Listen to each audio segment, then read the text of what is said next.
What does it take to energize change globally? We're looking at an organization called Sandbox to explore the power of communities to bring meaningful action to scale. The idea behind Sandbox is to create a family for young changemakers in their 20s. This is a space where you feel safe. There is a tribe of people who come together and help each other make it happen.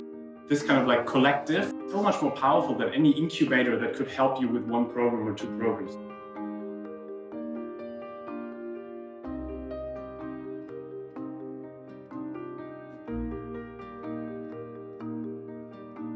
It's almost like a shifting mindset where you say, when you come in with a transactional mindset, yes, you try to quantify, you try to directly measure it.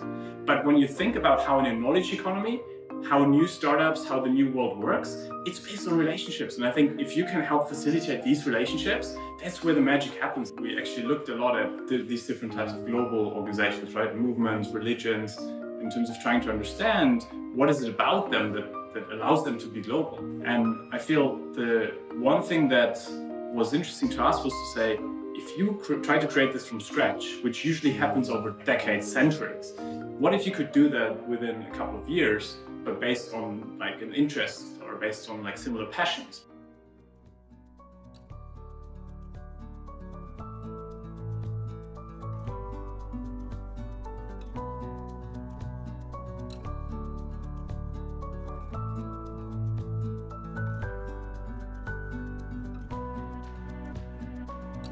Our hub model had a few assumptions that in order for someone to feel really part of the community, they had to have a home, that they needed to feel the community somewhere. It can't just be digital and it can't just be global. Let's do it city by city, and in every city we kind of have a micro community that meets and exchanges on a regular basis. You then cross-pollinate the different cities and you create a bigger global network of all these different local hubs. We've realized that over time, like the power of proxy-trust. How do you make sure that when I am a member in Nairobi and I go to Beijing, that I actually now can connect directly with a member there without having to go through the ambassador, without having to go through that node?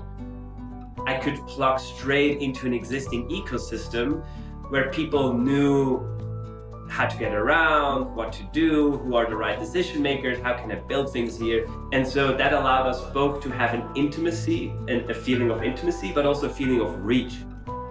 The hub model was all about saying, how do you get people who are in a certain locality involved in something that is much bigger than that local place where they are?